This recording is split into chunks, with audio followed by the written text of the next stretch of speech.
ప్రభునందు ప్రియమైనటువంటి విశ్వాసులకు, ప్రియమైనటువంటి పెద్దలకు యేసుక్రీస్తు నామములో శుభములు తెలియజేస్తూ ఉన్నాను. మా యొక్క అనుదిన దేవుని యొక్క మరి కార్యక్రమాల ద్వారా అనేక మంది ఆశీర్వాదం పొందాలని ప్రతిరోజు మీ అందరి కొరకు ప్రత్యేకంగా ప్రార్థిస్తున్నాను. మీ యొక్క ప్రతి అవసరత దేవుడి సన్నిధిలోకి వచ్చి తెలియజేయాలి. లేదా మా యొక్క గ్రూప్లో మీరు యాడ్ చేయబడినట్లయితే తప్పకుండా మీ కొరకు అనుదిన ప్రార్థన ప్రేయర్ టీమ్ మీ కొరకు ప్రార్థిస్తూ ఉంటుంది. స్వాగతం. ఈరోజు దేవుడు మనకు అనుగ్రహించినటువంటి గొప్ప శుభదినాన్ని మనము మరి చక్కగా ఉపయోగించుకున్నాము. వాక్యం ద్వారా బలపరచబడతాం. 2వ అధ్యాయము 3వ వచనం చూసినప్పుడు ప్రకటన గ్రంథము 2వ అధ్యాయము revolution, the book of revolution 2వ అధ్యాయము 3వ వచనం, 2nd చాప్టర్ 3rd వర్స్లో ఈ మాట మనకు కనబడుతుంది. సంగమా, నీవు సహనము కలిగి నా నామము నిమిత్తము భారము భరించి అలయలేదని నేను ఎరుగుదును. దేవుని యొక్క పరిశుద్ధ గ్రంథంలో లేఖనాలను పరిశీలిస్తున్నప్పుడు ప్రకటన గ్రంథంలో మనకు 7 సంఘాలు కనబడుతున్నాయి. ఎఫెసు, స్మరణ, పెర్గమ, తుయితర, సార్దీసు, ఫిలదెల్ఫియా, లవోదికయ అనేటువంటి 7 సంఘాలు దేవుడు మనకు ఈ యొక్క ప్రకటన గ్రంథం ద్వారా చూపిస్తూ వచ్చారు. ఈ ప్రకటన గ్రంథంలో 7 సంఘాలకి దేవుడు 7 రకాలైనటువంటి హెచ్చరికలతో కూడినటువంటి మాటలు చూపించారు. ఆ మాటలలో మొదటి సంఘానికి అనగా ఎఫెసులో ఉన్నటువంటి సంఘానికి దేవుడు మరి ఏ విధంగా తన యొక్క ఉద్దేశాలని చిత్తాన్ని తెలియజేస్తున్నాడో చూడాలి. ఏమిటి అంటున్నాడు ఆ సంఘం గురించి ఆయన ఏం మాట్లాడుతున్నాడు? సంఘం అంటే ఎవరు మొదట తెలుసుకోవాలి. విశ్వాసుల సమూహమే సంఘం, విశ్వాసులే సంఘము. కాబట్టి సంఘానికి పత్రిక రాశాడు అంటే దేవుడు ఆ పత్రిక మనకు రాశాడు అని అర్థం. ఈ పత్రిక మనకు సంబంధించిందని మనం తెలుసుకోవాలి. ఈ పత్రికలో ఉన్నటువంటి 7 సంఘాల గురించి మనం తెలుసుకోవాలి అంటే దీన్ని సంపూర్ణంగా చదువుకోవాలి. మొదటి సంఘమైనటువంటి ఎఫెసు గురించి ఆయన అంటున్నాడు, నీవు సహనము కలిగి నా నామము నిమిత్తము భారము భరించి అలయలేదని నేను ఎరుగుదును. ఈ సంఘం మీద దేవుడు ఒక నింద మోపుతూ ఉన్నాడు. సంఘమును దేవుడు నిందిస్తున్నాడు. ఏమని నిందిస్తున్నాడు అంటే, నీవు నా కొరకు భారము భరించి అలసిపోలేదు, నీవు సహనము కలిగి ఉండలేదు, నా నామము నిమిత్తము భారము భరించి అలయలేదని నేను ఎరుగుదును. ప్రతి ఒక్కరి యొక్క సహనాన్ని దేవుడు ఎరిగిన దేవుడు. ప్రతి ఒక్కరు నిమిత్తం ఆయన పంపిస్తున్నటువంటి అవకాశాలని చాలామంది పాడు చేసుకుంటూ వస్తున్నారు. దేవుడు అనేక మందికి కాదు, మొత్తం అందరికీ దేవుడు మంచి అవకాశాలు ఇస్తున్నాడు ఆయన దగ్గరికి రావడానికి. సరే, దేవుని యొక్క గ్రంథాన్ని మనం లోతుగా పరిశీలించక ముందు ఇక్కడ ఒక మాట కనబడుతుంది, నా నామము నిమిత్తము భారము భరించి.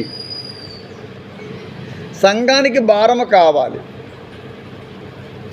సంఘానికి భారం అంటే విశ్వాసికి భారం కావాలి. విశ్వాసి భారంతో నింపబడి ఉండాలి. చాలామందికి భారం లేదు. ఎవరైతే భారం కలిగి ఉండరో వారు అలిసిపోరు. ఎవరికైతే భారము లేదో వాళ్ళకి సహనం ఉండదు. ఏ భారం కలిగి ఉండాలి? ఎటువంటి భారాన్ని దేవుడు కోరుకుంటున్నాడు? మీరు అడగొచ్చు, ఆయనే ప్రయాసపడి భారం మోసుకొని వచ్చిన సమస్త జనులారా మీరు నా యొద్దకు రండి అన్నాడు కదా. ఆయనే భారం తీసేవాడు, మరలా భారం కలిగి ఉండడం ఏమిటి అని మీరు నన్ను ప్రశ్నించవచ్చు. మీరు పరిశుద్ధ గ్రంథంలో లోతైన అనుభవంలోకి వెళ్ళినప్పుడు ఈ భారం గురించి తెలుస్తుంది. భారం అంటే ఇంగ్లీష్లో బర్డన్, ఆత్మల భారం. ఉదాహరణకి ఆత్మల భారం. ఎటువంటి భారం? ఆత్మల భారం ఎవరికి ఉండాలి? మనకు ఉండాలి, మనకందరికీ ఉండాలి. ఆత్మల భారం అంటే ఆత్మలను రక్షించేందుకై భారం కలిగి ఉండాలి. పాపభారం పదం మీరు విన్నారు. మన పాపములన్నిటినీ ఆయన మోసాడు, ఆయన భరించాడు. భారం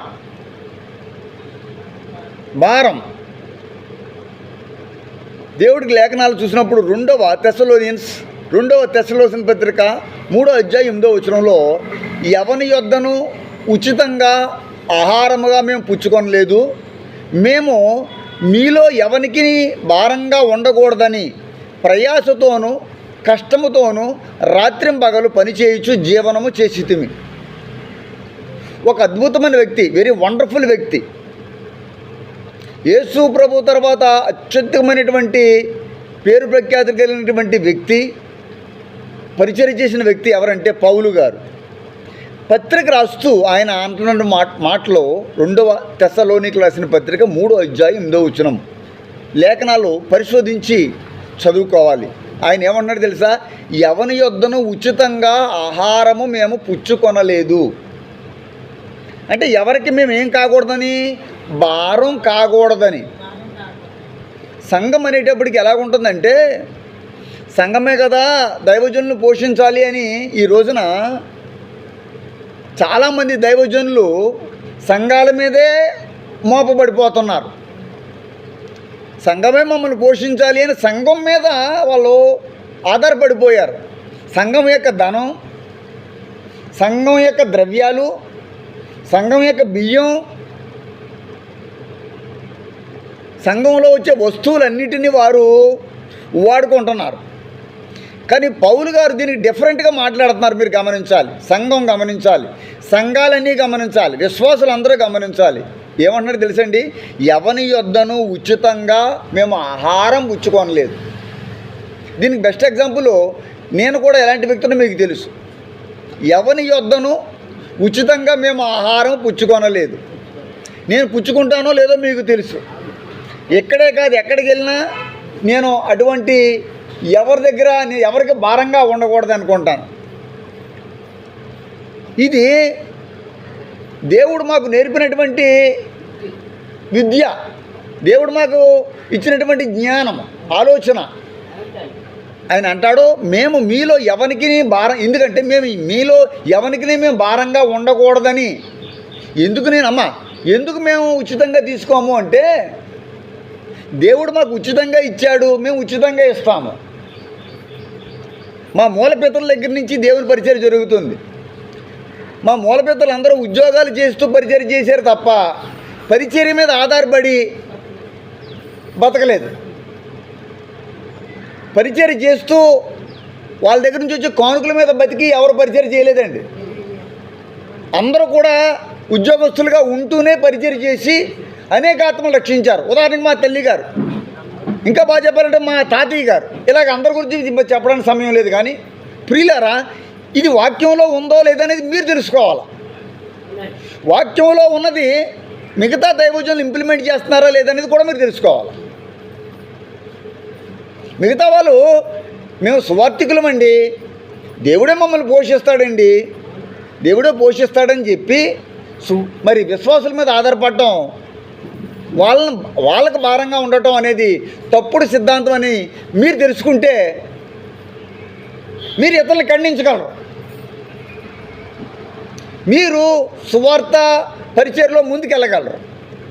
అంటే ఇప్పుడు సువార్త పరిచర్య అనేది ఎప్పుడు కూడా ఏదో మనం ఉచితంగా అందరి దగ్గర నుంచి తీసుకుని మనం లబ్ధి పొందడానికి కాదు అనేటువంటి ఒక సెంటెన్స్ మీరు తెలుసుకోవాలి.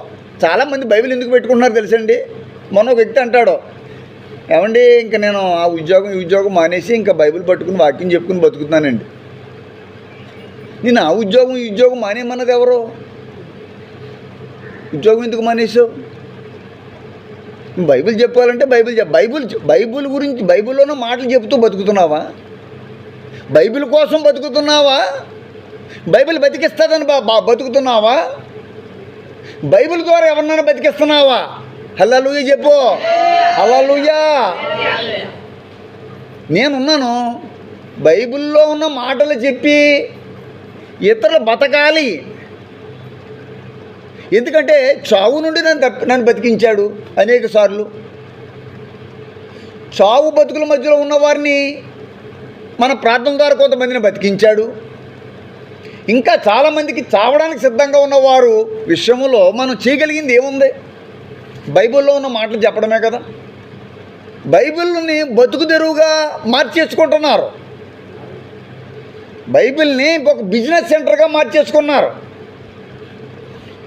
బైబిల్ని పట్టుకుని సువార్త ప్రకటిస్తూ మేడలు మిద్దులు కట్టుకుంటున్నారు, అందచందాలు కట్టుకుంటున్నారు. వారి జీవితాల్ని ఉన్నతమైన స్థితిగా కార్లలో తిరుగుతున్నారు. ఎన్నిసార్లు చెప్పినా మీకు అర్థం కావాలి. ఇన్నిసార్లు చెప్పినందుకు మీకు ఆ స్టేజ్ ఏమిటి, ఆ డిఫరెన్స్ ఏంటన్నది మీకు తెలుసుకోవాలి. మేము సువార్త చెప్పి సువార్త ద్వారా వచ్చే డబ్బుల ద్వారా కార్లు కొనుక్కోలేదు. మేము కష్టపడి శ్రమ కోర్చి మేము కార్లు కొనుక్కున్నాం. ఉచితంగా మేము మీలో ఎవరికి భారంగా ఉండకూడదని ప్రయాసతోనూ కష్టముతోనూ రాత్రి పగలు పని చేయొచ్చు జీవనము చేసి ఎవరన్నా తెలుసండి? పౌలు గారు అంటున్నారు. సంఘానికి రాస్తూ, తెస్సలోనికే సంఘానికి రాస్తూ అంటున్నాడు, మేము రాత్రి పగలు మేము పని చేసుకుంటున్నాం. మేము ఏం చేసుకుంటున్నాం? పని చేసుకుంటూ మేము బతుకుతున్నాం. ఒకరి మీద ఆధారపడకుండా నువ్వు ఇచ్చే డబ్బులతోనూ నువ్వు ఇచ్చిన బియ్యంతోనూ నేను పరిచయం చేయడం కాదు. నా బతికేదో నేను బతుకుతూ నిన్ను బతికించాలని. ఇది హల్లెలూయా, ఇది కరెక్ట్ పద్ధతి. కానీ వాక్యం చెప్తుంది, నీవు సహనము కలిగి, ఏం కలిగి? నా నామము నిమిత్తము భారము భరించి, ఏం చేసి? భారం భరించి నువ్వు అలయ్యలేదని నేను ఎరుగుదును. ఇది మీకే సూటిగా దేవుడు చెప్తున్నాడు. ఇప్పుడు దేవుడి కొరకు అలిసిపోయేవారు దేవుడికి కావాలి. దేవుడి కొరకు భారం కలిగిన వారు దేవుడికి కావాలి. వాక్యం చెప్తుంది. 2 కొరింథియన్స్ 2 కొరింథీలు 11వ అధ్యాయము 28వ వచనంలో ఒక మాట ఉంటుంది. ఇదియును గాక సంఘము ఎప్పటిని గూర్చిన చింతయు కలదు, ఈ భారము దినదినము నాకు కలుగుచున్నది. ఇది కూడా పౌలు గారే అంటున్నారు. కొరింథీల సంఘానికి పత్రిక రాస్తూ అంటున్నాడండి, ఇదియుగాక సంఘములన్నిటిని గూర్చిన చింతయు కలదు. జాగ్రత్తగా ఈ పదం బాగా అర్థం చేసుకోండి. నా వైపే క్లియర్గా చూడండి. దీనిలో ఉన్న పదం ఏంటో మీరు అర్థం చేసుకోండి. ఇదియుగాక చెప్పండి నాతో కలిపి.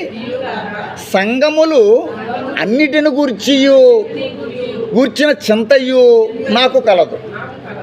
ఏమన్నాడు?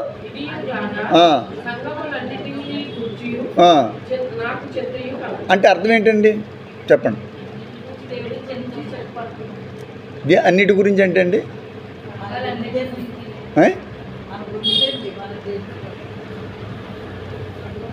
సంఘములన్నిటి గురించి. ఇప్పుడు నా సంఘం గురించి ఇంకో దైవజనుడు చింతిస్తున్నాడా? ఇప్పుడు దీంట్లో 10 మంది పెరిగారనుకో, అతను బాధపడతాడు. మన సంఘం మూయబడిపోయిందనుకో, అతనికి చాలా సంతోషం. అతను ఏమనుకుంటాడు తెలుసా? సంఘం మూసేరంట కదా అన్నాడు. సంఘం మూసేస్తే దేవుడికి అవమానం. ఎవరు దేవుడు? అతనికి దేవుడు కాదా? మరి అతనికి దేవుడు, నాకు దేవుడు. ఇప్పుడు అతనికి తండ్రే, నాకు తండ్రే. మరి నీ తండ్రికి నువ్వు అవమానం ఎందుకు తీసుకొస్తున్నావు? స్వార్థం అంటే ఏమి లేదు, భారం లేదు.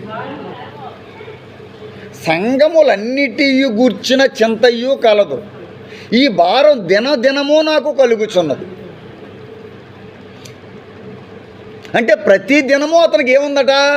సంఘములను గూర్చిన భారం, చింత. భారము చింత కూడా దగ్గర ఒకటే పదాలు. ఇంగ్లీష్లో బర్డెన్ అంటారు.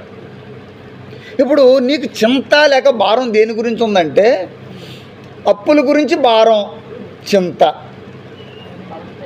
ఒకటి. ఆరోగ్యం గురించి చింత, భారం. పిల్లల గురించి చింత, భారం. భవిష్యత్తు గురించి ఒక దిగులు, చింత, భారం.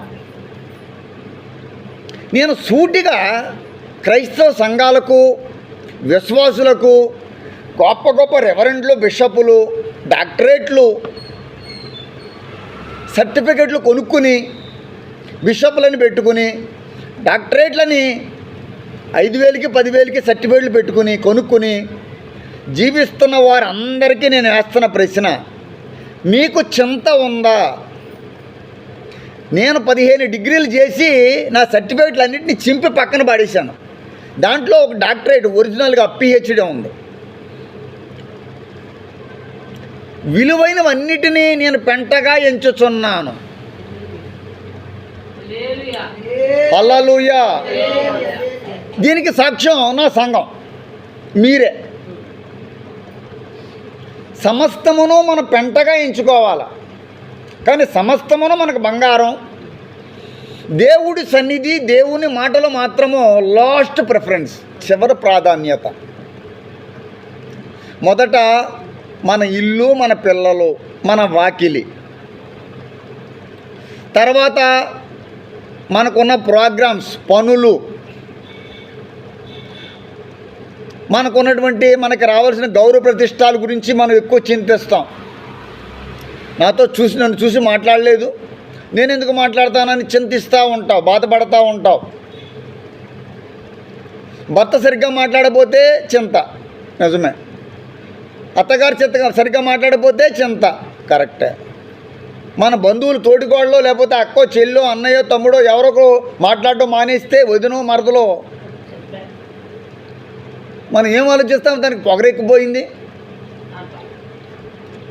ఎవరో అందరూ, ఇంక్లూడింగ్ నేను కూడా, గర్వం ఎక్కువైపోయింది, డబ్బులు ఎక్కువైపోయాయి కాబట్టి అని నేను చింతిస్తూ ఉంటాం, మనం చింతిస్తూ ఉంటాం.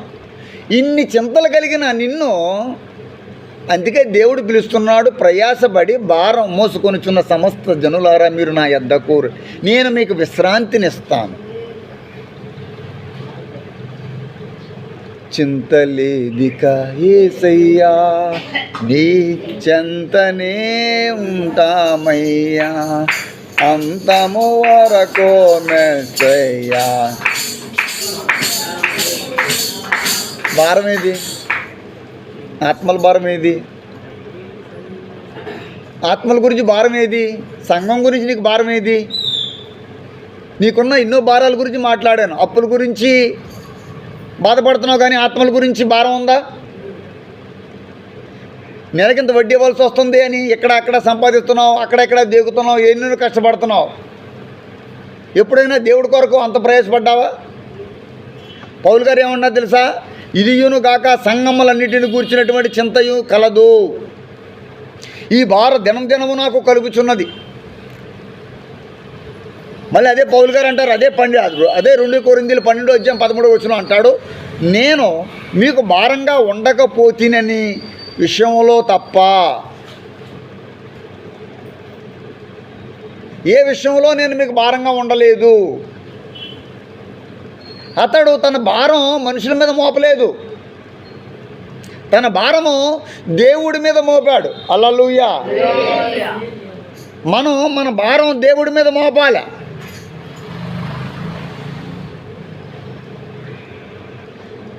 నీకు మోపడం రావడం లేదు,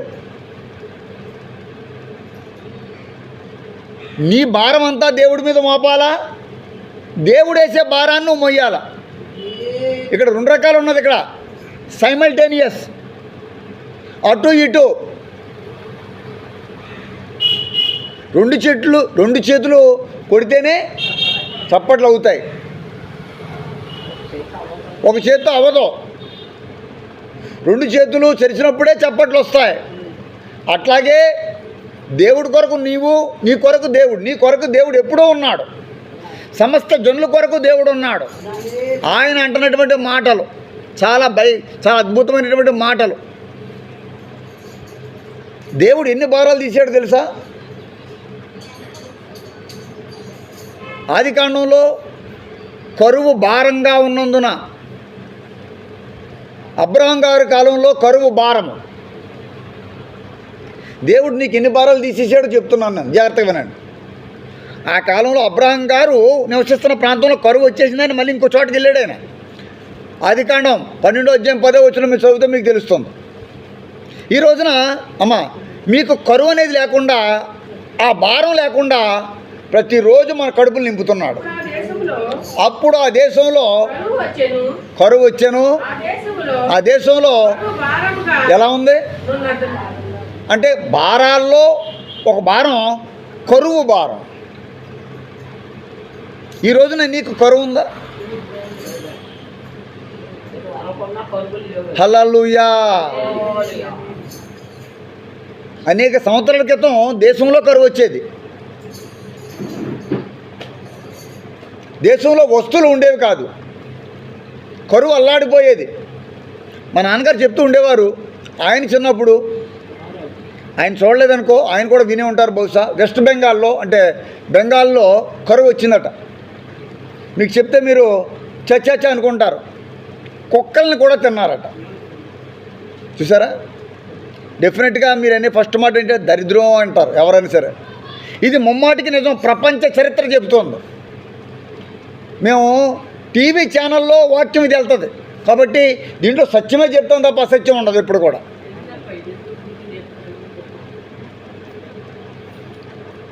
కరువు ఎలా ఉండేదంటే ఆ రోజున కుక్కల్ని మీరు అంటున్నట్టుగా ఇప్పుడు కూడా కుక్కల ఎముకల్ని పౌడర్ చేసి అది డూప్లికేట్గా టీ పౌడర్లో కలపడం పోలీసులు పట్టుకున్నారని చెప్పాను మీకు గతంలో కూడా. హైదరాబాదు, మద్రాసు రైల్వే స్టేషన్స్లో ఆ పౌడర్ చెక్ చేసినప్పుడు దాంట్లో కుక్క ఎముకల పౌడర్ కనబడుతుందంట. అది వేరు, అది మోసం. అది నేను మాట్లాడుతుంది కరువు గురించి మాట్లాడుతున్నాను. కరువు అంటే అబ్రహాం గారి కాలంలో వచ్చిన కరువు నీ మీదకి రాకుండా అసలు నువ్వు చూడకుండా దేవుడు కాపాడుకుంటూ ప్రతిరోజు నిన్ను పోషిస్తున్నందుకు నీకు దేవుడి పట్ల ఏం భారం ఉంది? ఈరోజు నాకు అన్నం లేదు అనేటువంటి బాధ లేదండి. ఎన్టీ రామారావు గారు 1983లో ఆయన ముఖ్యమంత్రిగా అయిన తర్వాత పేదలకు కిలో రూపాయి బియ్యం పెట్టాడు.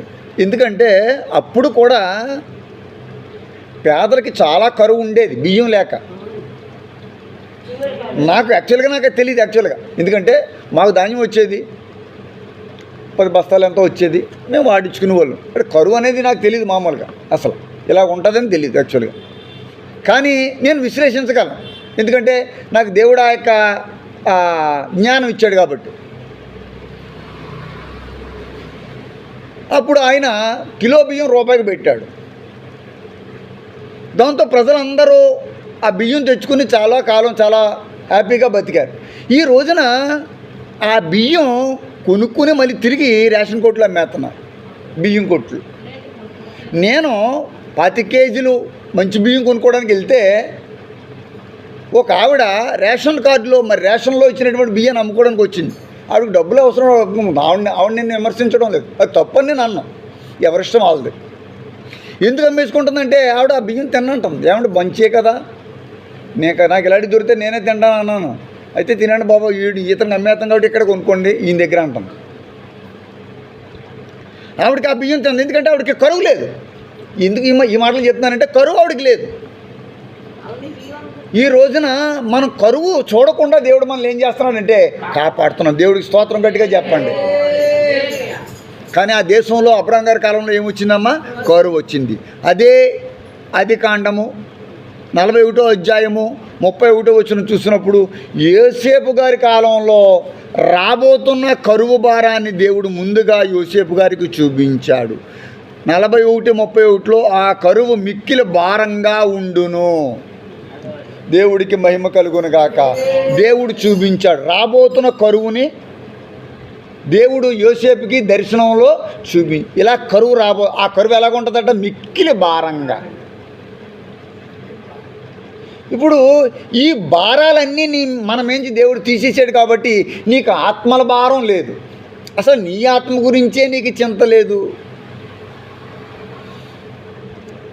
ఒక వృద్ధులు వచ్చి దేవుడి సన్నిధిలో ప్రార్థన చేసుకున్నట్టుగా వయసులో ఉన్న నీకు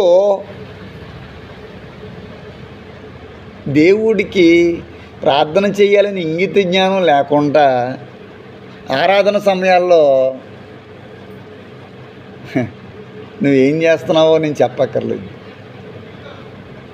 నీకు మంగళవారానికి బుధవారానికి తేడా తెలియదు. నీకు శుక్రవారానికి లక్షవారానికి తేడా తెలియదు. నీకు దేవుడికి దెయ్యానికి తేడా తెలియదు. నీకు లెక్క ప్రకారం చెప్పాలంటే నీకు చీకటికి వెలుగు నీకు తేడా తెలియటం లేదు. ఎందుకంటే నీ 5,000 ఎక్కడికి వెళ్తున్నాయి? అది చెప్పండి, కొట్టి దేవుడి స్తోత్రం చెప్పండి. 5,000 నోట్లోకి వెళ్ళిపోతున్నాయి కాబట్టి 10,000తో కష్టపడి తోమేస్తున్నావు కాబట్టి, గుంజేస్తున్నావు కాబట్టి నీకు భారం లేకుండా నీకు ఆత్మల భారం తెలియడం లేదు.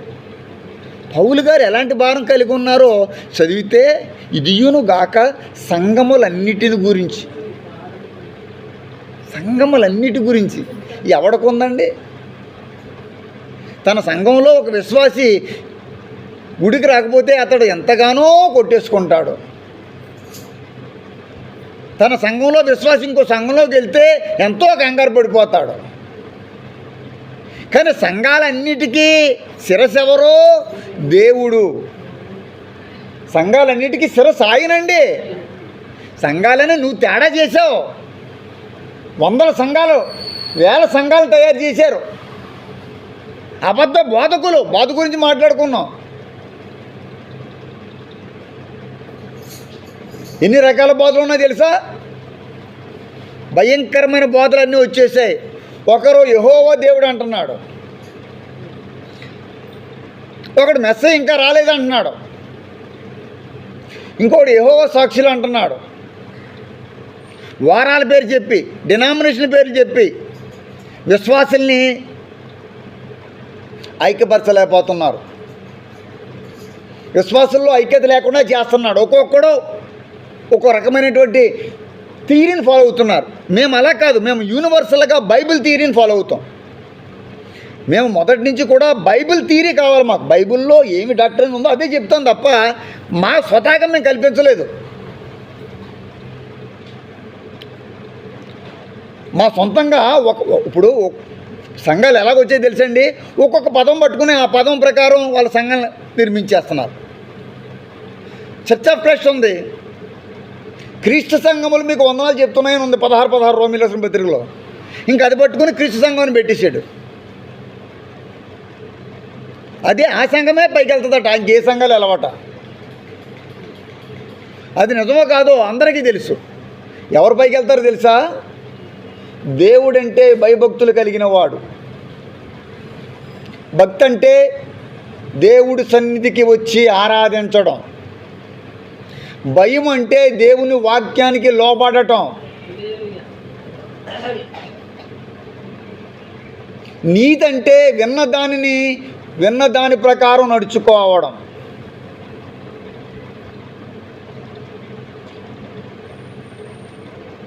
జరగబోతున్నవి దేవుడు చేయబోతున్నాడు అని నమ్మటం, విశ్వసించడం.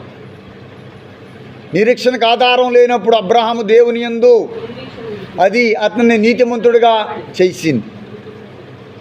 నీకు భక్తి లేదు, భయము లేదు, నీతి లేదు, యథార్థత లేదు, విశ్వాసం లేదు. ఒక కుక్కను పెంచుకుంటే, నా దగ్గర 2 కుక్కలు ఉన్నాయి. నేను 2 కుక్కలు పెంచుతున్నాను.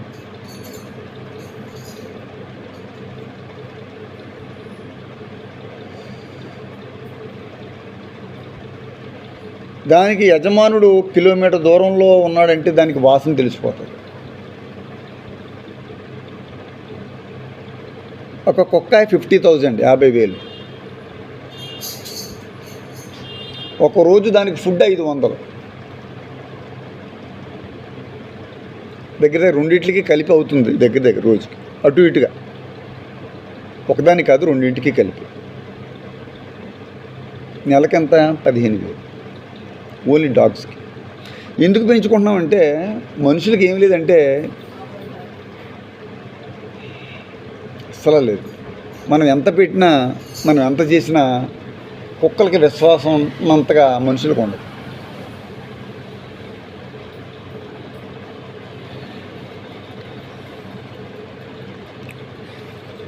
నాకు టైం కుదరక దాన్ని అమ్మేద్దామని OLXలో పెట్టాను కూడా. మన వీడియోలు కూడా చూసావా? చూసావా? నిజమేనా? నేను పెట్టాను లేదా? చేతుల పైకి ఎత్తి ఒకసారి. ఏం డాగ్స్ అయ్యి? Rottweiler, doberman. నిజమేనా? ఒక 20,000 మంది చూశారు సబ్స్క్రైబర్స్, దాన్ని చూశారు. దాన్ని మంచిది. నిజమో కాదో ఒక సాక్ష్యం నాకు చెప్పింది, అంతే కదా. దేవుడికి స్తోత్రం కలుగును గాక. హల్లెలూయా. ఎందుకు పెంచుకుంటున్నానంటే దాన్ని చూసి కుక్కలాగా నేను కూడా దేవుడికి విశ్వాసిగా ఉండాలి. కుక్కకి యజమాని ఎవరో కాదు దానికి బాగా తెలుసు. నీకు తెలుసా నీ యజమాని ఎవరో? నీ దేవుడు ఎవరో నీకు తెలుసా? నీకు అన్నం పెట్టి మనల్ని అందరినీ పోషిస్తున్నవాడు ఎవరో మీకు తెలుసా? అది తెలుసండి అని అనడం కాదు. దినదినము నాకు కలుగుచున్నది. ఏమిటది? భారం. దినదినము కలగాలి. చింత, దేవుని పరిచర్య పట్ల చింత ఉండాలి. పాటలు పాడలేకపోతున్నాను, ప్రార్థన చేయలేకపోతున్నాను, దేవుడి సన్నిధికి రాలేకపోతున్నాను. నేను ఎప్పుడు ఒక మాట వాడను, కానుక ఇవ్వలేకపోతున్నాను అనే మాట ఎప్పుడు వాడను నేను. ఉచితంగా వచ్చింది ఉచితంగా ఇద్దాం. దేవుడు ఇవ్వాలండి, ఏది ఇవ్వాలన్నా. మీరు అనుకున్నంత మాత్రం మీరు నాకేం ఇవ్వలేరు. దేవుడు ఇవ్వాలి. దేవుడే అనుకుంటే ఏదైనా ఇవ్వగలడు. దేవుడి మీద ఆధారపడడం నీకు తెలియటం లేదు. బ్రతకంతా చింతతో భారంతో జీవిస్తూనే ఉన్నాం తప్ప ఏ రోజును నాకు భయం లేదు, చింత లేదు, నేను దిగులు చెందను అనేటువంటి ఒక ధైర్యం మనం ప్రదర్శించలేకపోతున్నాం. నేను చెప్తున్న మాట మీకు అర్థమైందా? మనం ధైర్యం ప్రదర్శించాలి.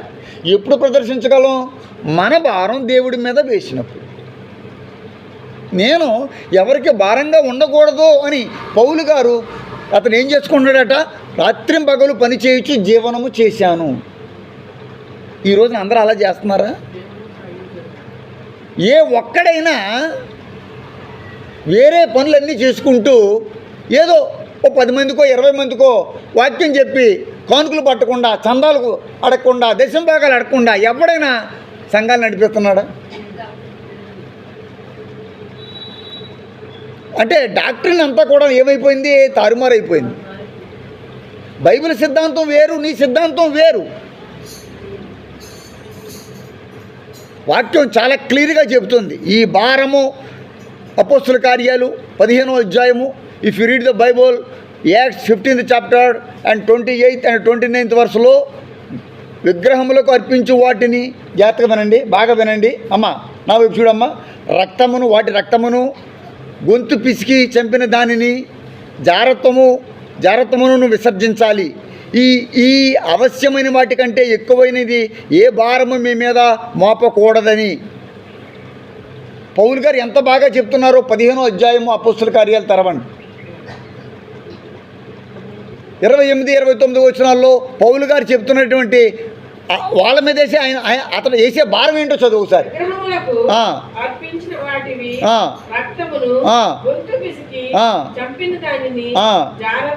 జారత్వమును విసర్జింపవలెను.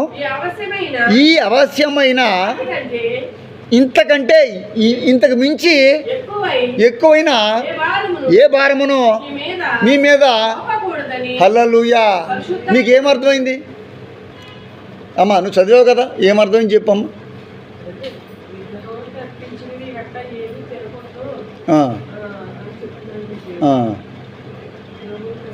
మా వలనను పరిశుద్ధాత్మ వలనను చదవమ్మ అక్కడ. నేను మీకు తెలియజేస్తున్నాను మీ మీద మోపకూడదని. అంటే విశ్వాసం మీద అతను ఏం మోపుతులేదు? భారాన్ని మోపుతులేదు. ఏ భారం? ఆర్థిక భారాన్ని మోపుతులేదు. మరి ఏ భారం పెట్టాడు? దేని బట్టి జాగ్రత్తగా ఉండమంటున్నాడు? నేను ఏమి ప్రశ్న అడిగాను జాగ్రత్తగా చదవండి. మళ్ళీ ఫస్ట్ నుంచి చదవమ్మా.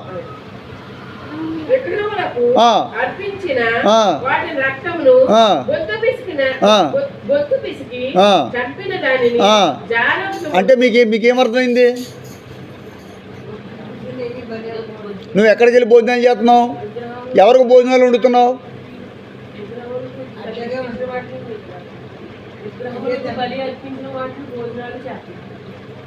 వాక్యం ఏం చెప్తుంది, నువ్వేం చేస్తున్నావు?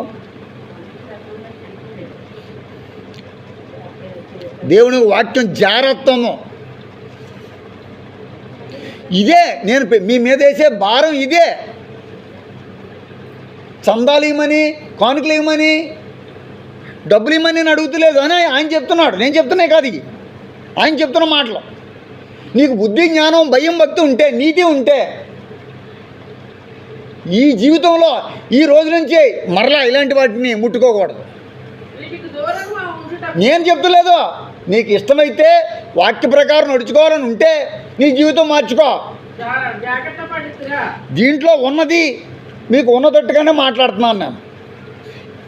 నేను కల్పించింది కాదు. ఏది మేలు? హల్లెలూయా. ఇప్పుడు మేలు క్షేమం ఎక్కడుంది? అసలైన సబ్జెక్ట్ అది.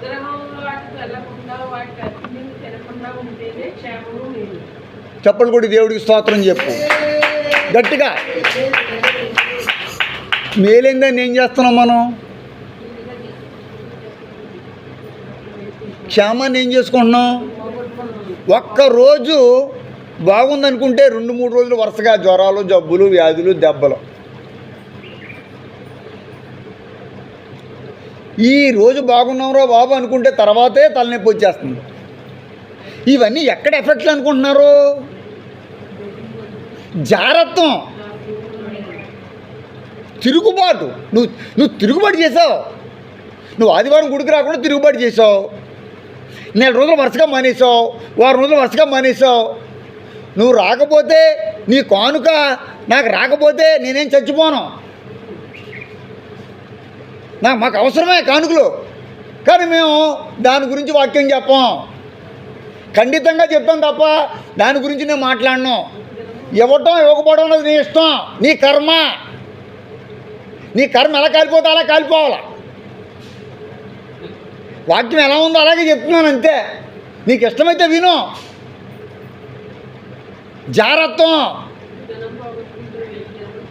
ఒక్క దినం 1000 దినాలతో సమానం.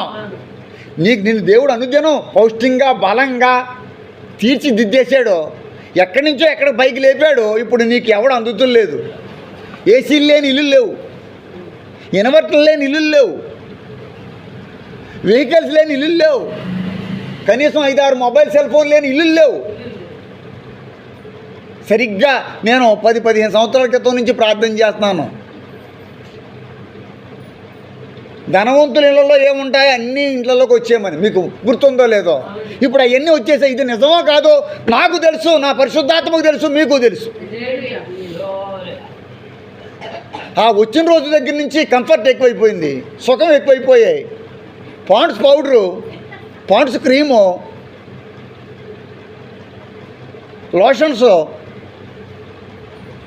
టాబ్లెట్స్, సప్లిమెంట్స్,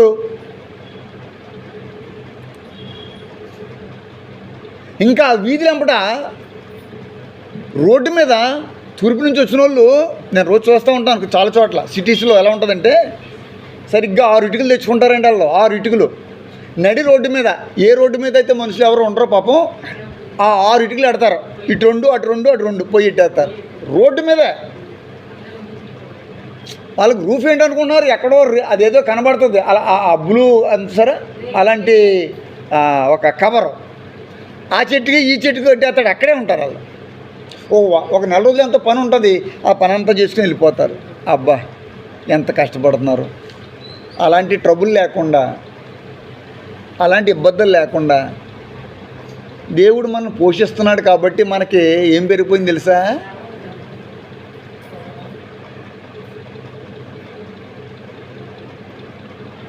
రక్తం. వాటికి అర్పించే రక్తం బలి. నువ్వు జాగ్రత్తగా ఉండాలని చెప్పడం నా బాధ్యత. నాకు భారం ఉంది కాబట్టి నేను భారంతో వాక్యం చెప్తున్నాను. నీవు లోబడితే నీకు దీవెన, మేలు, ఏంటి క్షేమము. మరి ఎందుకు మేలుని క్షేమాన్ని నువ్వు విసర్జిస్తున్నావు? నువ్వేమైనా పెద్ద ఫుటింగువా? నువ్వు ఢిల్లీ నుంచి రావాలా ఇక్కడికి వాక్యం వినడానికి? హెలికాప్టర్లో దిగుతావా నా గురించి? చెప్పులు లేకుండా తిరిగిన రోజులు ఉన్నాయి నీకు. ఇప్పుడు నీ ఇంట్లో నీకు 3-4 జతలు ఉంటాయి. ఇంట్లో అబ్బాయి చెప్పులు వాడుతున్నావు, బాత్రూమ్కి. బెడ్రూమ్లో ఒక అబ్బాయి చెప్పులు వాడుతుంది ఇంకొక ఆవిడ. ఇంట్లో వేసుకోవడానికి ఫంక్షన్కి వెళ్ళడానికి ఒకటి అవి గోల్డెన్ చెప్పులు, గుడికి రావడానికేమో మా ఇద్దరు చెప్పులు, అంటే కన్నాలండి. గుడికి వచ్చేటప్పటికి మా ఇద్దరు చెప్పులు అంటే చిరిగిపోయి అక్కడ ఎవడో దొబ్బేసినా పర్లేదులే.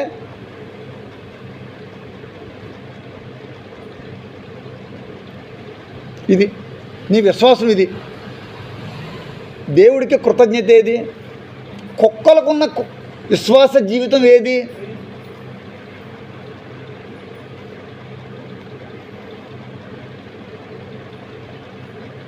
దేవుడు నిన్ను పోషిస్తుంటే ఆ పోషణ భారం అంతా ఆయన పెట్టుకున్నాడు. తల్లి కడుపులో బిడ్డ క్షేమంగా ఉండాలంటే తల్లి బాగా తినాలి. ఆ 9 నెలలు తిన్నప్పుడు సప్లిమెంట్స్ అన్నీ బాగా అందుతాయి. ఏది అందకపోయినా బయటకు వచ్చేటప్పటికి ఒక వ్యాధితో బయటకు వస్తుంది. ఏంటండి ఇలాగంటే, అమ్మ నువ్వు ట్యాబ్లెట్స్ రాసాం కదా వేసుకోలేదమ్మా మీ అమ్మ. వేసుకున్నది కానండి అప్పుడప్పుడు మర్చిపోయిందండి, అందుకే మరి ఇప్పుడు ఇలాగ వచ్చింది. ఏ సప్లిమెంట్ ఇప్పుడు ఏంటంటే ఏ సప్లిమెంట్ అందకపోయినా బిడ్డకి వచ్చేటప్పుడు క్యాన్సరో లేకపోతే కామెర్లో లేకపోతే అన్నీ, ఈవెన్ షుగర్ కూడా పుట్టిన పిల్లలకు షుగర్ కూడా వచ్చేస్తాం. గర్భవతికి డయాబెటిక్ అయిపోతుంది. జనరల్గా 90% గర్భవతులు డయాబెటిక్ అవుతారు ఆ టైంకి. అది టెంపరీ డయాబెటీస్, అంటే టెంపరీగా షుగర్ వస్తుంది, అది మళ్ళీ పోతుంది కొంత 2-3 నెలలు అయిన తర్వాత. సరే దాని సంగతి ఇచ్చిపెట్టే, పుట్టిన పిల్లలకి డయాబెటీస్ ఏంటి? క్షేమం ఏది? రెడ్డోర్స్ అందులోకి వెళ్ళండి. ఏ రోజే అసలు ఖాళీ ఉండటం లేదండి, అసలు ఖాళీ ఉండటం లేదు. మనిషి అనేవాడు తిరిగివాడు కాదు. నాకు అదే నవ్వు వస్తుంది. మనిషి అనేవాడు గేదెలు తప్ప ఆవులు తప్ప ఏముండే కదా అక్కడ. చీకటి భయంకరం.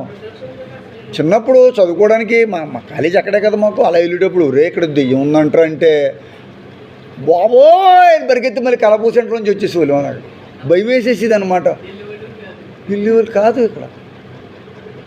ఇప్పుడు అలాగే కావాలని అలా అవుతున్నారు. ఎందుకంటే లైట్లు అన్నీ అక్కడ ఉన్నాయి, మనుషులందరూ ఉన్నారు. తండ్రి అమ్మో బయటమ్మో బండి దగ్గర, తల్లి తీసుకెళ్తావు. తల్లి వాళ్ళ అమ్మ ఈ పిల్లని తీసుకెళ్తుంది, వీళ్ళ పిల్లని, మనవరాలని మనవన్ని. తల్లి అమ్మో గేటు దగ్గర, తండ్రి అమ్మో బండి దగ్గర, అమ్మమ్మ ఇంట్లో, అదే హాస్పిటల్ లోపల, తాతయ్య అమ్మ ఫోను అక్కడి నుంచి. వెళ్ళారా క్షేమంగా వెళ్ళారా? ఏమన్నా డాక్టర్ గారు ఫోటో తెంచమన్నాడా, స్కానింగ్ చేయించమన్నాడా? ఇవన్నీ నిజమో కాదో మీకు తెలియదా? నేను చెప్పాలా? క్షేమం ఏది? మరి నీకు క్షేమం ఇస్తే నువ్వెక్కడున్నావు? మంగళవారం మటన్ వండుకుని ముచ్చెమట్లు పట్టేలా తినేసి 3 పూటలు బెక్కి తినేసి ముసలోళ్ళమ్మో ఆరాధన చేస్తున్నారా? వృద్ధులమ్మో వచ్చేటప్పుడు పాటలు పాడుతున్నారా? అంటే బలుపు ఎక్కువైపోయింది మనకి. బలం లేక కాదు, బలం కావలసినంత బట్టలు ఉతికేయగలు. ఇంకేమున్నాయి అది తీసుకురా, ఆ డ్రాయిలు, లంగాలు, లుంగీలు, దుప్పట్లు వేసాయి, ఉతికేస్తాను అన్నీ. సరఫరా పెట్టేస్తున్నారు, ఉతికేస్తున్నారు. నిజమే కాదండి? ఈ బలం అంతా వచ్చేస్తుంది. మరి దేనికి బలం లేదు? పాట పాడడానికి బలం, ప్రార్థన చేయడానికి బలం లేదు, శక్తి సరిపోతలేదు. ప్రార్థన చేద్దాం అనుకుంటున్నాను కానండి నడువు వంగుతులేదండి. నువ్వు అదే అనుకుంటా ఉండు, నిజంగా నేను అడుగు దేనికి పనిచేయదు, ఇంకా దేనికి పనిచేయదు. ఇంకా లెగలేకపోతుందని చెప్పు, నువ్వు నెగితే ఒట్టు. నువ్వు దేవుడి కొరకు ఏం ప్రయాస భారం లేదు నీ దగ్గర. ఆత్మల భారంతో వచ్చానా? నేను ఎంత దూరం నుంచి రావాలి తెలుసా మీకు? రాను పోను 1000 రూపీస్ అవుతుంది నాకు కాస్ట్. ఓన్లీ ఓన్లీ పెట్రోల్కి వచ్చేసి నాకు 1000 అవుతుంది, 1000 రూపాయలు. ఆంధ్రప్రదేశ్లో ఈ 3 డేస్ మంగళవారము శుక్రవారం ఆదివారం పెట్టడానికి పర్ డే 1000 అవుతుంది. జస్ట్ ఓన్లీ ట్రావెలింగ్, తిండి తిప్పలు కాదు. తక్కువలో తక్కువ అనమాట. బాగా నువ్వేమైనా ఇస్తున్నావా? నువ్వు ఎప్పుడైనా 1000 రూపాయలు కానుక ఇచ్చావా? నేను అడిగానా? నేను మీకోసం భారంతో వస్తున్నాను కాబట్టి మీరు భారం కలిగి ఉండండి, దానివల్ల మీకు మేలు క్షేమం వస్తుందని చెప్తే అసలు చిమ్మ చీకట్లో చీకటి కమ్మేసుకుని ఎంత పాపంలోనూ ఉన్నావో తెలుసా? నువ్వు తింటున్న తిండిని శుద్ధి చేసుకోవాలని తెలుసా నీకు? నువ్వు తింటున్న తిండిలో నుండి నీకు అపవిత్రత లోపలికి వెళ్ళకూడదని నీ వాక్యం ద్వారా మీకు అర్థమైందమ్మా? ఎంత అపవిత్రత ఉంటుందో మీకు అర్థమైందా? ఎందుకు మేలు క్షేమం నీ ఇంట్లోకి రావడం లేదో, నీ బాడీలోకి రావడం లేదో నీకు అర్థమైంది ఎప్పుడు? నువ్వు చదువుకున్న దానివైనా చదువుకొని కాకపోయినా వాక్యం విన్నావు కాబట్టి నువ్వు అర్థం చేసుకోవాల్సిందే. ఏ తినడం వల్ల అనేది అర్థమైందండి మీకు? ఒకసారి చెప్తారా? నేను పదే ఎందుకు చెప్తున్నానో మీరు అర్థం చేసుకోవాలా. ఇది చెప్పడం వల్ల మీకు లాభం. నీకేం తెలుసు? ఫంక్షన్కి వెళ్తున్నావు, భోజనాలకి వెళ్తున్నావు, వాళ్ళు పెట్టాయి తినేస్తున్నావు. వాళ్ళు దేనికి అర్పించి నీకు పెట్టారు నీకేం తెలుసు? కనుక జాగ్రత్త. వాక్యం చెప్తుంది ఈ భారము మనకు మేలును క్షేమాన్ని తెలియజేస్తుంది. అదే అపోస్తల కార్యాలు తెరవండి, 25వ అధ్యాయంలోకి వెళ్ళండి, 7వ వచనం చూడండి. వాక్యం చెప్తుంది పౌలు మీద తెచ్చిన ఫిర్యాదు గురించి వాక్యం చెప్తుంది. ఆయన అంటాడు, యూదులు అతని చుట్టూ నిలిచిపోయారట. పౌలు వచ్చినప్పుడు యెరూషలేము నుండి వచ్చిన యూదులు అతని చుట్టూ నిలిచి భారమైన నేరములు అనేకములు మోపిరి. ఏం మోపారట? ఏం చేయలేకపోయారు? నేరములను. ఎటువంటి నేరాలు అయ్యి? ఎటువంటి నేరాలను ఉంది? భారములైన. ఆ పదం మీకు అర్థం అవుతలేదు. ఎవరి మీదట? పౌలు మీద. ఏం చేశాడు అతను? ఏం చేశాడని? ఏ నేరం చేశాడు? హత్య చేశాడా? వ్యభిచారం చేశాడా? ఎవరిదైనా దొబ్బేశాడా? ఏం ప్రకటిస్తున్నాడు? సువార్త ప్రకటిస్తున్నాడు. ఆత్మలు ఏం చేస్తున్నాడు? భారంతో రక్షిస్తున్నాడు. ఇతని మీద ఏం మోపారట? భారములైన నేరములు. పదం నేర్చుకోవాలా. అనేక నేరాలు మోపారట, కానీ ఏదైనా రుజువైందా? అంటే పౌలు ఒకప్పుడు కొరడా పట్టుకుని జులిపించే వ్యక్తి దేవుణ్ణి తెలుసుకున్న తర్వాత దేంతో పనిచేశాడు? భారం. మళ్ళీ హల్లెలూయా గట్టిగా చెప్పు. చేతుల పైకెత్తి దేవుడికి స్తోత్రం. దేవుణ్ణి తెలుసుకున్న తర్వాత నీకు భారం ఏది? నీ కుటుంబం గురించి నీకు భారం లేదు, నీ ఇంట్లో వాళ్ళ గురించి నీకు భారం లేదు, వీధి గురించి భారం లేదు, ఊరి గురించి భారం లేదు. పౌలు ఏమన్నాడు తెలుసా? సంఘములు. అమ్మా నా చూడు, సంఘములు చెప్పు. ఏమన్నాడు ఇందాక? గుర్తుంటలేదు మీకు? సంఘములన్నిటిని గూర్చిన గుర్తు పెట్టుకోవాలి. అందుకే నేను ఎందుకు అంటానంటే మిమ్మల్ని భయపెట్టేద్దామని కాదు, కొట్టేద్దామని కాదు, అది గుర్తు పెట్టుకోవాలి. నేను అడిగిన దానికి సమాధానం చెప్పండి. సంఘములన్నిటి గూర్చిన. మన సంఘస్థులు వెళ్తుంటే మాట్లాడరు. ఎలా చూస్తారు? వింత జంతువు వస్తుంది ఒక్కొక్కసారి. ఏదైనా వింత జంతువు వచ్చిందనుకో అందరు చూడడానికి వెళ్తారు, అలా చూస్తారు. అంటే వాళ్ళదే సంఘం, అతనే దైవజనుడు అంట. అతని సాక్ష్యం పరిశుద్ధాత్మ దేవుడికి తెలుసు. పెద్ద మీటింగ్లు పెట్టేస్తారు, పెద్ద సౌండ్లు పెట్టేసి. వైఫ్ ఎక్కడ, హస్బెండ్ అక్కడ. బుద్ధి లేని వాళ్ళు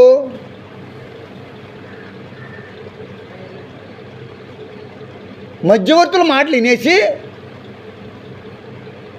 నీకు ఏం జరిగింది చెప్పు. నీకు ఎక్కడికి వచ్చిన తర్వాత ఏం జరిగింది చెప్పు.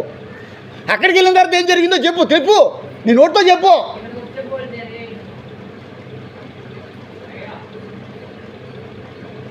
ఇక్కడ వచ్చిన తర్వాత నీకు కావాల్సిన పిల్లలు పుట్టారు, నువ్వు ఇల్లు కొన్నావు, 3 పూటలు శుభ్రంగా తినడానికి నీకు ఫుడ్ దొరికింది, వ్యాధులు పోయాయి, రోగాలు పోయాయి, జబ్బులు పోయాయి, దేవుడు ప్రవచనాత్మకంగా మాట్లాడాడు. నీకు కృతజ్ఞత లేదు, నీకు భయం లేదు. ఒక పెళ్ళి అంటే 3 నెలలు అలా మానేస్తావు, 3 నెలలు ఇలా మాట్లాడతావు.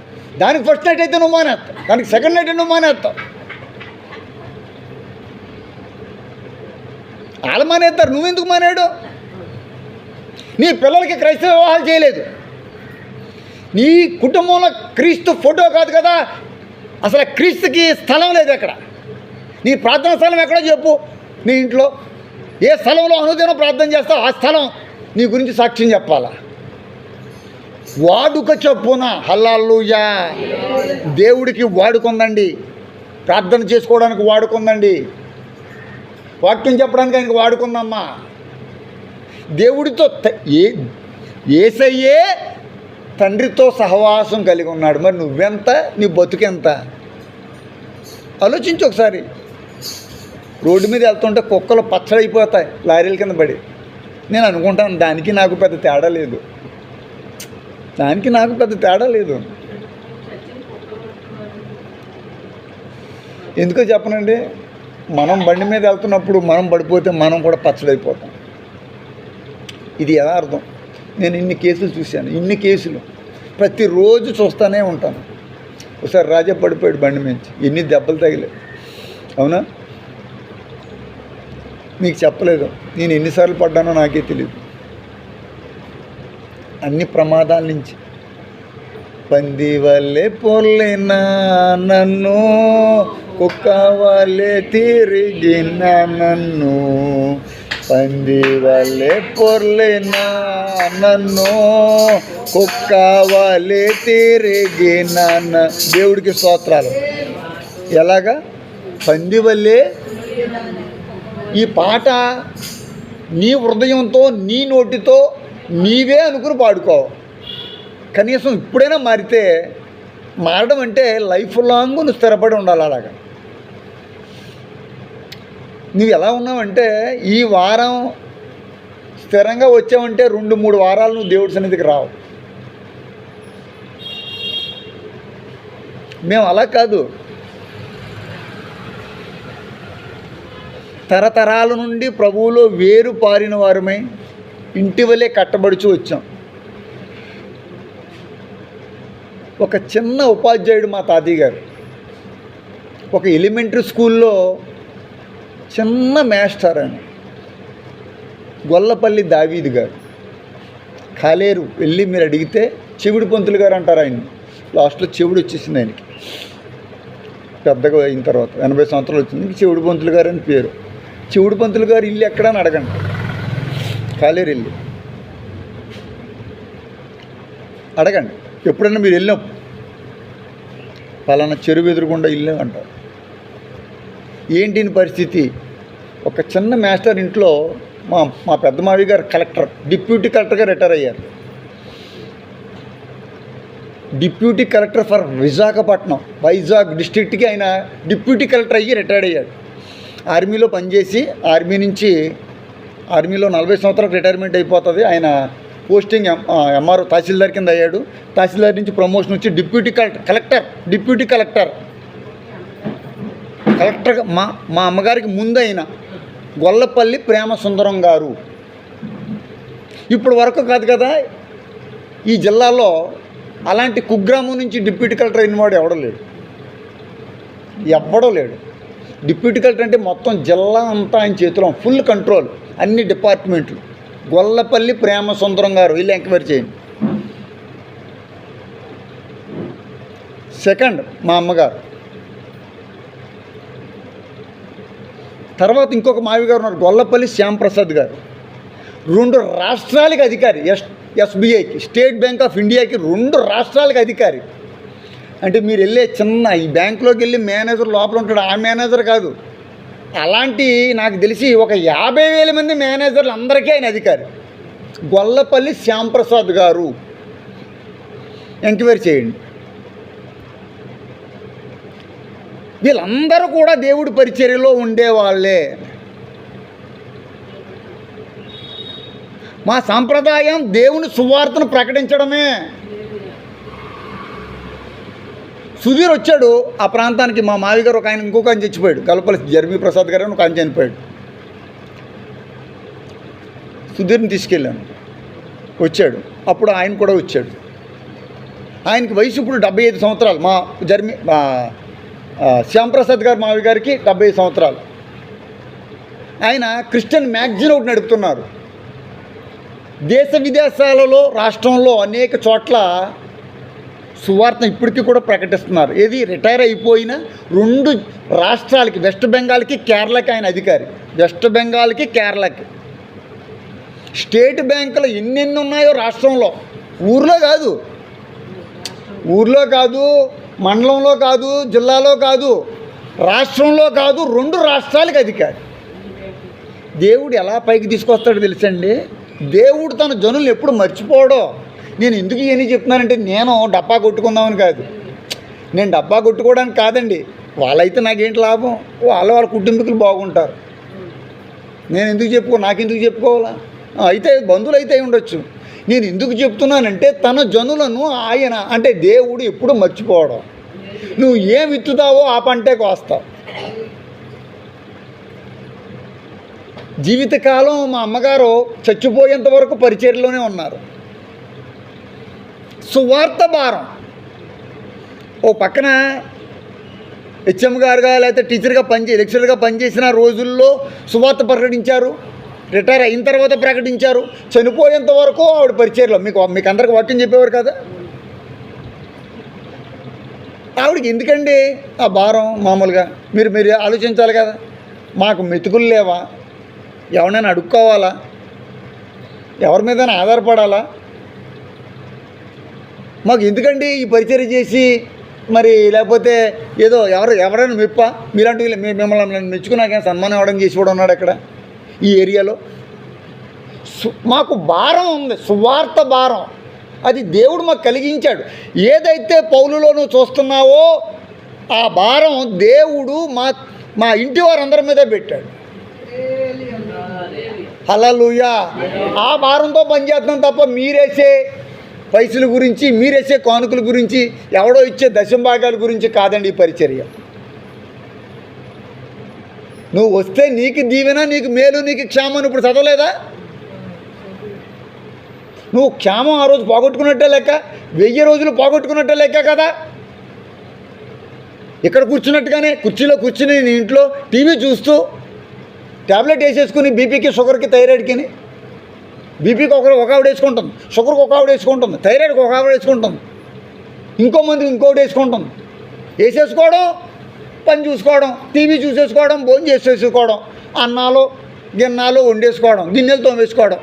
నీ పరిస్థితి ఏంటంటే, ఏదైనా ఫంక్షన్ ఉంటే గబగబ పట్టు చీర కట్టేసుకుని లోపలికి తీసేసి, ఇస్త్రీ లేకపోతే ఇస్త్రీ చేంజ్ చేసి దీనికి ఏదైనా ఉంటే, ఏదైనా చిన్న అతుకులు గితుకులు ఉంటే గబగబా కుట్టేసుకుని, లూజ్గా కావాల్సింటే లూజ్గా కొట్టిప్పేసి, టైట్ కావాల్సింటే టైట్ వేసేసుకుని అర్జెంటుగా దానికి మ్యాచింగ్ డ్రెస్సులు అన్నీ చూసేసుకుని టప వెళ్ళిపోయి గబగబ వెళ్ళిపోయి గబగబ తినకుండా నెమ్మదిగా నేను పాదుగా తిని బాగా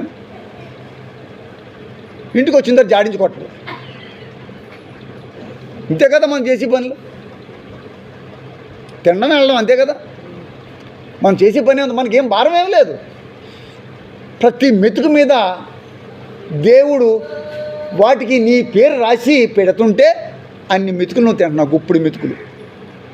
దీనికి కృతజ్ఞత ఉండాలండి, అంతే.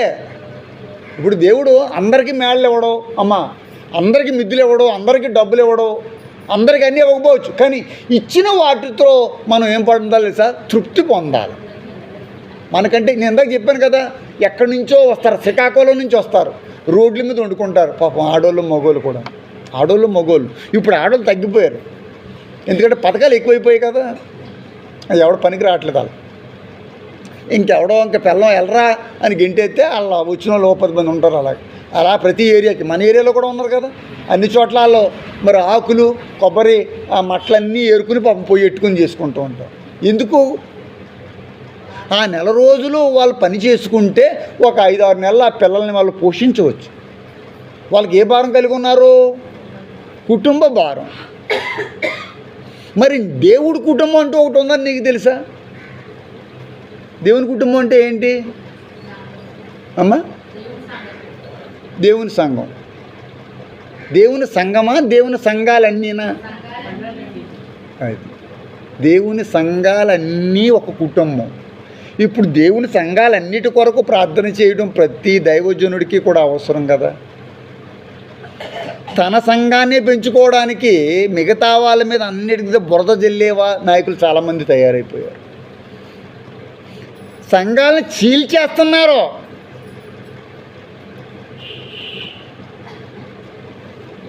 నీకు ఆ మాటలే ఎక్కుతాయి, ఆ బోధలు. నికోలాయితుల బోధలని వాక్యం చెప్పుకున్నాం శుక్రవారం. నికోలాయితుల బోధలు అంటే ప్రజల్ని లోపరుచుకుంటారన్నమాట. వాళ్ళు అమ్మా మనం అందరం కాపులం కాబట్టి మనం అందరం కూడా మన కాపుల సంఘానికి వెళ్ళిపోవాలి. మనం అందరం కమ్మవారం కాబట్టి కమ్మవాళ్ళ సంఘానికి అంటూ ప్రత్యేక ఒకటి ఉండాలి, అక్కడికి వెళ్ళిపోవాలి. ఇప్పుడు సంఘాలు ఎన్ని తెలుసా? క్రీస్తు సంఘము, యేసుక్రీస్తు సంఘములు కాదు, కుల సంఘాల కింద మారిపోయే దేవుని సంఘాలు. నేను ఛాలెంజ్ చేసి చెప్తున్నాను. ఒక ఆమెను అడిగాను, మా సిట్టి బుద్ధుల సంఘానికి వెళ్తామండి అంట. మా సిట్టి బుద్ధుల సంఘమా?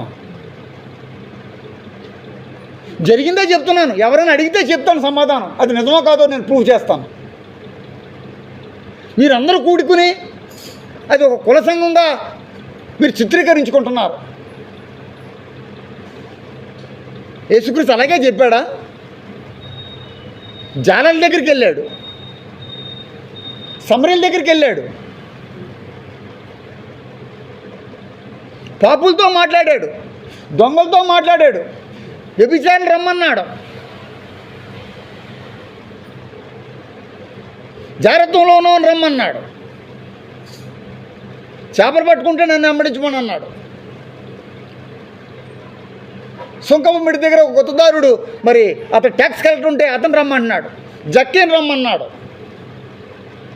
నన్ను వెంబడించమంటున్నాడు. అన్ని రకాల వారిని ఆయన సంఘం అంటే అన్ని రకాల వాళ్ళు ఉండాలి. దేవుడికి స్తోత్రాలు. ఎటువంటి కులముద్ర మన మీద పడకూడదు. మన దగ్గర సంబంధాల గురించి వస్తాయి. రెడ్డిస్ అండి, రెడ్డి క్రిస్టియన్ కావాలి, రెడ్డి బాయ్ కావాలి, కనబడ్డాడుగా దేవుడు నమ్ముకున్నటువంటి క్రిస్టియన్ బాయ్ కావాలి.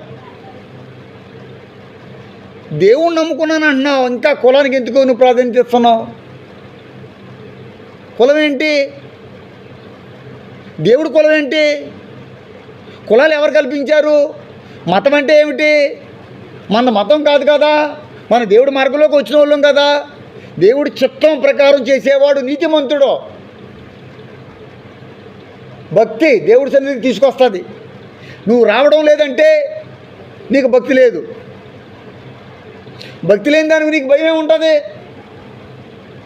భయం అంటే దేవుని ఆరాధనలో పాల్గొంటుంది, దేవుడిని స్తుతిస్తుంది, దేవుడికి పాటలు పాడుతుంది, దేవుడు చెప్పింది వింటుంది. నీతిమంతురాలు నీతిమంతుడు అంటే విన్నదాన్ని ఇంప్లిమెంట్ చేస్తారు, అంటే ఫాలో అవుతారు. విన్నదాని ప్రకారం నువ్వేం విన్నావు అది దాని ప్రకారం. కన్నీటితో విత్తువాడు సంతోషగానములతో నువ్వు పంట కొయ్యలేకపోతున్నావు అంటే ఒక టీవీ సీరియల్ దగ్గరకు ఉన్నటువంటి ఆనందం నీకు దేవుడు వాక్యాన్ని దాన్ని అమలుపరచడంలో నీకు రావడం లేదంటే దేవుడి సన్నిధికి రావడానికి నాకు ఆనందం ఎప్పుడు కూడా. నాకు 10 మంది ఉన్నా, 1000 మంది ఉన్నా, 5000 మంది ఉన్నా నేను ఎప్పుడూ కూడా ఒక్కొక్కరు ఒక రీతిగా చెప్పను. అందరికీ 10 మంది ఉన్నా 1000 మంది ఉన్నారు అనుకుంటాను. ఆ భావన నాకేముండదు. నువ్వు రావడం అనేది నీ కర్మ. నువ్వు దేవుడి సన్నిధిని విడిచిపెట్టి నీ కుటుంబం గురించి నువ్వు వెతుక్కుంటున్నావు కాబట్టి నీ కుటుంబం నేను రక్షిస్తుందేమో నీకే తెలుస్తుంది. ఎవరినైతే నువ్వు మురిపెత్తున్నావో, ఎవరితో అయితే నువ్వు మరి చెడుగులు ఆడుకుంటున్నావో ఆనందంగా, వాళ్ళు నిన్ను బతికిస్తారేమో నీ యొక్క బాధల్లో, నీ ఇబ్బందుల్లో నీకే తెలుస్తుంది. ఒక్కసారి జక్కైన దేవుడు పిలిచినప్పుడు జక్కయ్య రావడం కాదు, జక్కయ్య హృదయాన్ని దేవుడికి ఇచ్చేశాడు. హల్లెలూయా. జక్కయ్యని ఇచ్చేయమని దేవుడు అడగలేదు. నేను ఎవరి దగ్గర అన్యాయంగా తీసుకున్నానో వాళ్ళందరికీ తిరిగి ఇచ్చేస్తాను. తన పాపాలన్నీ ఒప్పేసుకుంటున్నాడు డైరెక్ట్గా. మారు మనసులోకి వచ్చేసాడు. భారం ఉందా నీకు? అసలు భారం లేదు. భారంతో ఉన్నవాడు ఏం చేస్తాడు తెలుసా? శుక్రవారం తాళం నాకు ఇయ్యమ్మా, నేను తీసుకుంటాను ఈరోజు. అమ్మా తాళం మీకంటే ముందు నేను వెళ్ళి కొంచెం ప్రార్థన చేసుకుంటానమ్మా అని ముందుగా ఇచ్చి, మరి ఆ గుమ్మం దగ్గర ముగ్గులు ఎవరు వేస్తున్నారో ఎవరు క్లీన్ చేస్తున్నారో నాకు తెలియదు, కానీ దేవుడు వారిని దీవించును గాక, దేవుడికి స్తోత్రం కలుగును గాక. హల్లెలూయా. ఎవరు క్లీన్ చేస్తున్నారో నాకు ఎవరు చెప్పవద్దు, ఏం చెప్పకండి, నాకు చెప్పకండి. దేవుడు చూస్తాడు, దేవుడు ఇస్తాడు. ఒకటే మాట, దేవుడు చూస్తున్నాడు, దేవుడు ఇస్తాడు, దేవుడు ఆదుకుంటాడు. ఆదుకునే దేవుడు, ఆదరించే దేవుడు. ఎంతకాలం దేవుడు చూపిన ఆదరణ చూసావు?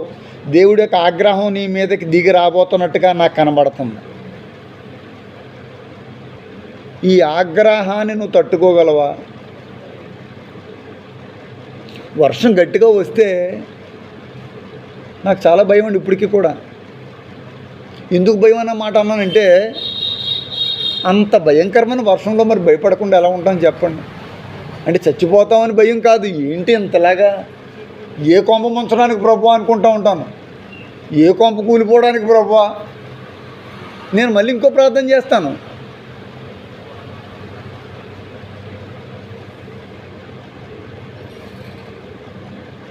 నీ నేను చేసే ప్రార్థన, నా ప్రార్థనలో ఇంకో భాగం ఉంటుంది.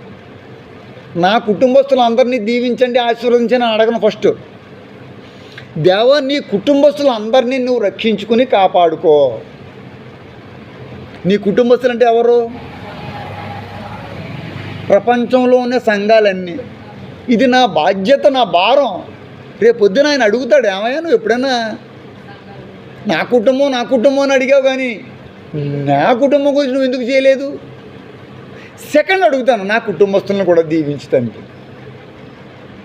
నీ కుటుంబస్తులు, నా కుటుంబస్తులు నిజమే కదా, మరి అంతే కదా జనరల్గా, అంటే మన శరీరం కాబట్టి. మరి ఆయన కుటుంబస్తులు అంటే ఆత్మీయులు. ఎవరు ఆత్మచేత ముట్టబడినవారు? దేవుడు ఆత్మచేత ముట్టబడినవారు. దేవా నీ కుటుంబస్తుల్లో ఎవరు నష్టపోకూడదు, ఈ వర్షం ద్వారా కానీ, ఎండ ద్వారా కానీ, చలి ద్వారా కానీ. ఇది నా బాధ్యత అండి, నా భారం. నాకు భారం పెట్టాడు దేవుడు. భారం ఉంది కాబట్టే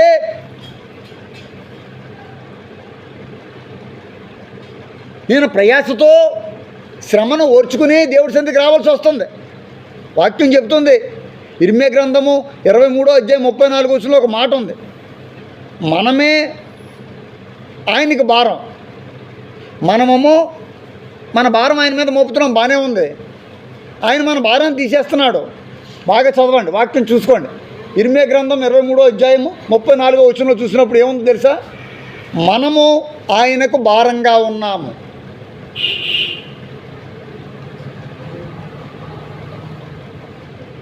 ఇప్పుడు ఆయన పనులకు ఆటంకంగా ఎవరున్నాం తెలుసా? మనమే. ఎందుకో తెలుసా? ఒక విశ్వాసి సరిగ్గా గుడికి రాదనుకో, ఆవిడ ఇతరులకు మాదిరి అవుతుంది. ఒక ఆవిడ ఆదివారం వస్తుంది, పక్క ఆవిడ అంటుంది, ఏం గుడికి రావట్లేదంటే, వారం అంతా కుదురుతుంది, నాకు వేరే పని ఏం లేదు, నాకు ఇక్కడికి వచ్చి వాక్యం వినడమే అంటుంది. ఇప్పుడు ఆ విన్నావిడికి అదే మాదిరి అవుతుంది.